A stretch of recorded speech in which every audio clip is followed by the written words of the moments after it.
Hello guys, welcome to Rainbow Six Siege Etiquette 101. In today's video, I'm going to be showing you guys some great tips from diamonds and just high skill level players on how to play this game and to do it correctly. So let's get straight into it.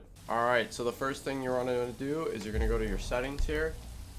And all these gameplay settings, that's kind of just personal preference. But so when you go to audio here, if you're using headphones, you're going to want to change this to night mode. It's a lot better than hi-fi, and you can hear your enemy's footsteps a lot better.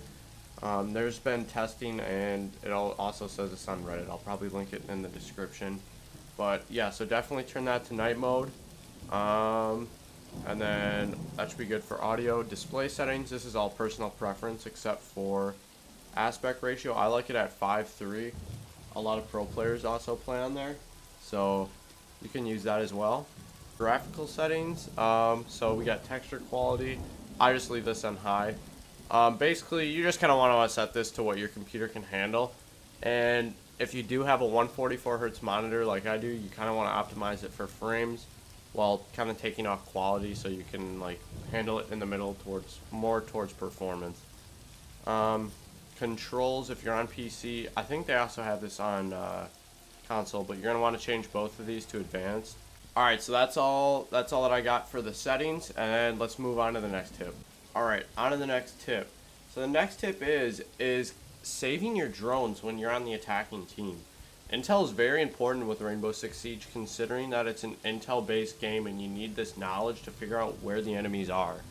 And to do that, drones are very important, because if you can have two of them, you can easily drone out two roamers or just main base holders. It works on either side. You definitely want to save your drones if you guys already know where they're playing objective. On to the next tip. Hey, if you guys are enjoying the video, make sure you like it and hit the subscribe button, and you have to turn on the post notification bell to figure out when I'm posting great Rainbow Six Siege videos. Okay, for the third tip, I'm going to be talking about operators, specifically all of them, because, well, I'd like to say that most of the time people like to main 1 to 3 on attack and 1 to 3 on defense. And this is a problem because all these operators, every single one of them, provide a different gadget or different ability for a different situation. And on all these different maps, there's all different types of situations, kill holes, you know, different walls that need to be blown up. And, say Ying could, it'd be an easy smoke and flash plant.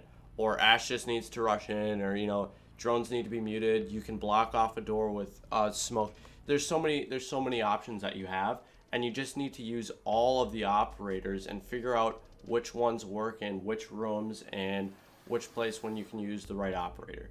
And that's one of the biggest things that will always help you when you play on a different room. Say you're in bomb or objective, definitely on ranked you want to use this tip. Alright, now we come to the 5 do's and the 5 don'ts of Rainbow Six Siege. We're going to start off with the 5 do's of Rainbow Six Siege. So the first thing you want to do is always have your sights up at every corner if you're roaming or if you're holding on site. This is very crucial for any kills or headshots for flicking purposes or holding purposes. Anything or anyone that comes through a door frame, you'll already have your sights on, and it's just going to be easier to kill. Guaranteed you'll have more kills and a better kill rate than you will before when you start using this method. Second do that you're going to use is always reinforce outside walls if there's an outer door that's, can be used to come into the main objective. You always want to close those off and make sure that, maybe you can bandit or mute charge those. The third do in Rainbow Six Siege is always use your gadgets no matter what operator you have. Some people always find themselves dying with grenades left, flashbangs, smokes. Those can be utilized, and it could have been used to save your life if you're dying with them anyways. Using these can actually improve your gameplay, also just improve the better skill level that you have with that operator when you use those gadgets. And make sure you're using them, because it just helps out your teammates as well. On to tip number 4. The fourth thing that you want to do in Rainbow Six Siege is always communicate with your ranked players, or casual if you guys are actually trying.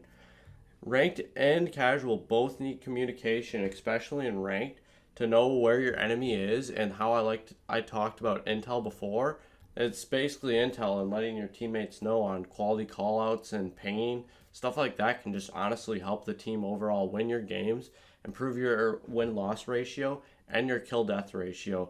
Also, if you have communicating teammates, communication is key with this game as well. All right, the fifth thing you're going to want to do in Rainbow Six Siege is hold angles or make kill holes. If you're holding, you definitely want to make sure that you can hold an angle on a popular used door or window that's just gains access into objective. It'll stop most of the players from entering or accessing the objective at that point. For kill holes, that's mostly on attacking, and Maverick also does well with that. So he can just make any kind of kill holes he wants, and you gotta have to use that strategically, and that's why they make it quietly for him to use. On to the 5 don'ts of Rainbow Six Siege.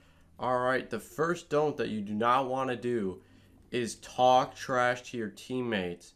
This ruins any chance of you winning at all.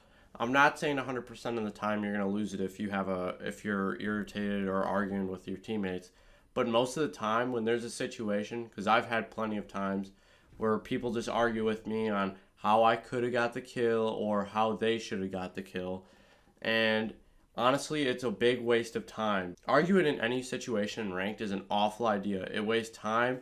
It does not help your teammates who are trying to focus and listen to the game and trying to win you the match.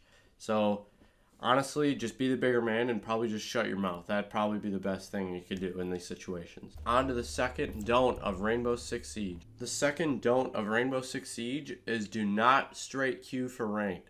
Always warm up in a terrace hunt or a casual, preferably terrace hunt because they're bots and you can just get your accuracy on and just get a feel for the game before you hop straight into a competitive match with other players. On to step number 3. Alright, the third don't of Rainbow Six Siege is do not rush your opponent. Wait for your opponent to come on to you, or if you hear that they're reloading or something, then maybe you want to, but most of the time you do not want to rush the opponent. Opponent will most likely be holding an angle like you are. So you might as well just wait for them. If you're on defense, I would do this. If you're on attacking, try to find some way you can use your gadget or let them know that someone's on you. Fourth don't of Rainbow Six Siege is do not give false callouts. If you don't know the callout, then simply ping it or say or describe the characteristics of where it was. If you give out a false callout like saying stairs or a certain color of the stairs and it's the wrong callout, you're miscommunicating with your teammates, and that's a big problem because then they're going to go to the wrong location and possibly get killed or even lose the match. Always know your callouts. It's always at the bottom of the screen, right under the small compass. The fifth don't of Rainbow Six Siege is do not solo queue in ranked. Sometimes you can't really avoid this because sometimes maybe you just don't have any friends on or no one's playing Rainbow. But most of the time you do not want to solo queue. One way you can avoid this is by joining either the Rainbow Six Discord or you can join my Discord. I'm almost always playing Rainbow Six Siege and I'm willing to play with all my subscribers and viewers. If you guys enjoyed the video, please make sure you like and subscribe down below, and there will be more Siege videos coming out soon. Peace out.